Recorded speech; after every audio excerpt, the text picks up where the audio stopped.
All right, welcome back. Today we cover six current affairs, sharp, relevant, and exam ready. Let's go. So, the government has launched Prahar, a comprehensive counterterrorism policy framework integrating intelligence agencies, law enforcement, and military resources. So, the Prahar stands for proactive response against hostile activities and acts of radicalization. Unlike previous fragmented approaches, this creates a new single unified framework covering prevention, detection, response, and prosecution. India also signed India's 26 intelligence security agencies, including RAW, IB, NIA, NSG, state police, anti-terror squads, and military intelligence. And the Unlawful Activities Prevention Act was amended in 2019, allowing designation of individuals as terrorists, not just organizations. Now, Prahar incorporates this by enabling preventive detention based on intelligence patterns, even without specific crime evidence. All right. So, Prahar is basically policy framework for coordinated counterterrorism operations across agencies. Counterterrorism is strategies and operations to prevent, detect, and respond to terrorist activities. UAPA is Unlawful Activities Prevention Act.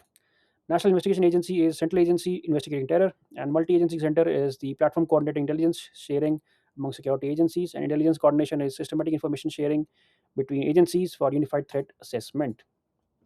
Moving on to the next news, which is the Kuno National Park. So eight cheetahs from South Africa have arrived at Kuno National Park in Madhya Pradesh as part of the Project Cheetah's second phase. This brings the total cheetah population in Kuno to 28, including cubs born from the first batch of Namibian cheetahs translocated in 2022. The new arrivals aim to increase genetic diversity and establish a viable breeding population. Now, cheetahs went extinct in India in 1952, hunted to extinction during colonial era. Now, bringing cheetahs from Namibia and South Africa prevents inbreeding depression, when limited genetic diversity causes health problems and reduced fertility. Now, success means establishing a breeding population of at least 100 cheetahs across multiple sites. Kuno is the first. Gandhi Sagar and Nauradehi wildlife sanctuaries are being prepared as additional sites. Now, cheetah translocation is basically moving cheetahs from one location to establish population in historic range. And the Kuno National Park is basically protected area in Madhya Pradesh designated for cheetah reintroduction, and Project Cheetah is government initiative reintroducing cheetahs extinct in India in 1952. Then wildlife conservation is protecting endangered species and habitats through scientific management. Genetic diversity is variety of genetic characteristics within population, and IUCN guidelines is international standards for species reintroduction and conservation policies practices. Sorry. Then the next important news, which is the UP conversion law struck down. The Allahabad High Court has struck down key provisions of Uttar Pradesh anti-conversion law that required couples in interfaith marriages to obtain strict district magistrate approval and undergo police verification. Now, the UP law required interfaith couples to notify authorities 2 months before marriage, undergo background verification, and get a district magistrate clearance. Right. So the court held this creates a chilling effect. Couples fear harassment, so avoid exercising their right to marry across faiths. Then the fundamental question is about whether the adult citizens need state permission for marriage choices.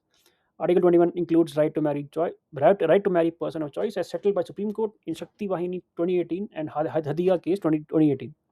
If both parties are adults with mental capacity, their consent is sufficient. Then Article 21, personal liberty affirmed.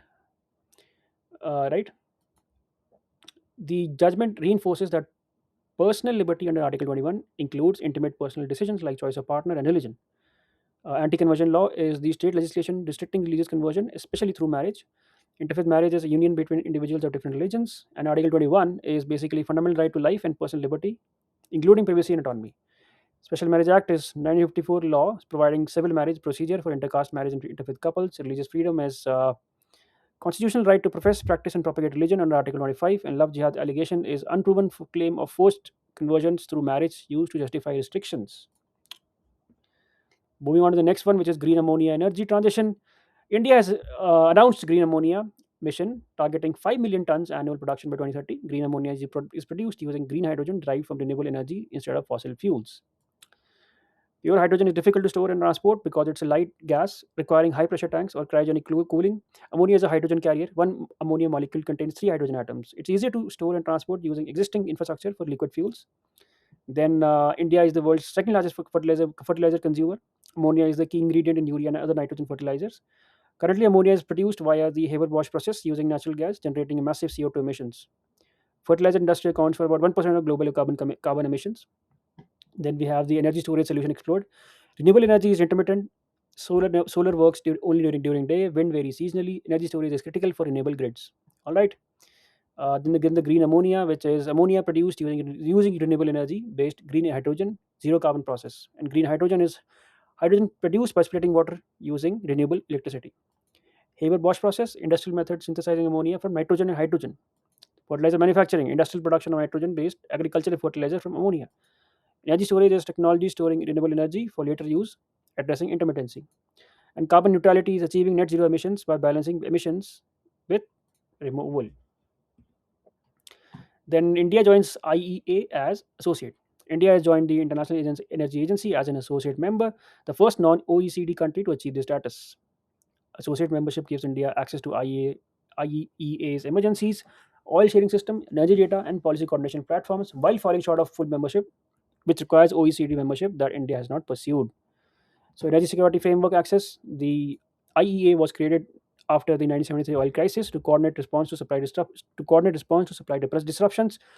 Member countries maintain strategic petroleum reserves equivalent to 90 days of imports and agree to release them collectively during the crisis to stabilize prices. Now, India has been building its own strategic reserves in underground caverns at Visakhapatnam, Mangalore, and Padur with total capacity of 5.33 million tons, equivalent to 9 to 10 days of imports. All right. Now, IEA traditionally represented women oil-consuming nations in trust. China and India, now the world's largest energy consumers, were excluded. India's associate membership signals IEA's recognition that global energy governance needs Asian representation. However, full membership requires OECD membership, which India resists due to OECD's trade and regulatory demands. The IEA is a Paris-based organization coordinating energy policies of industrial countries. Then the energy security is reliable access to energy supplies at affordable prices without disruptions. Strategic reserves, government-held emergency stockpiles of crude oil for crisis response. OECD membership, full IEA membership requires being part of Organization for Economic Cooperation and Development. Oil supply disruption is sudden reduction in petroleum availability due to conflict or natural disasters. Then the energy policy coordination is harmonizing national policies for collective energy security.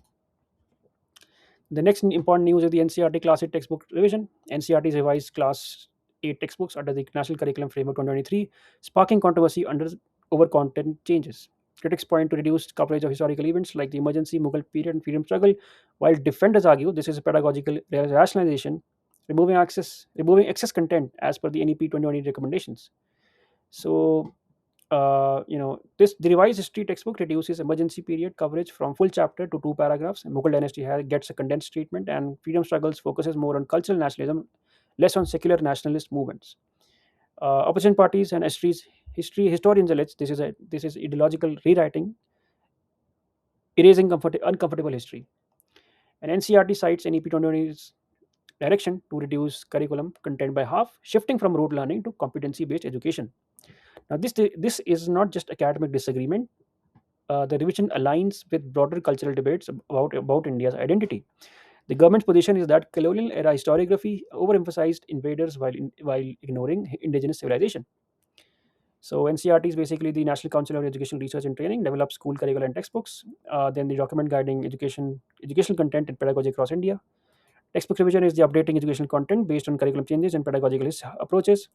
Historical history curriculum is content and approach to teaching historical events in school. NEP 2020, National Education Policy 2020, reforming Indian education system. Curriculum rationalization is a process of reducing content load and focusing on essential concepts. So I think that's it for today's session. Stay consistent, stay sharp. See you tomorrow. Thank you.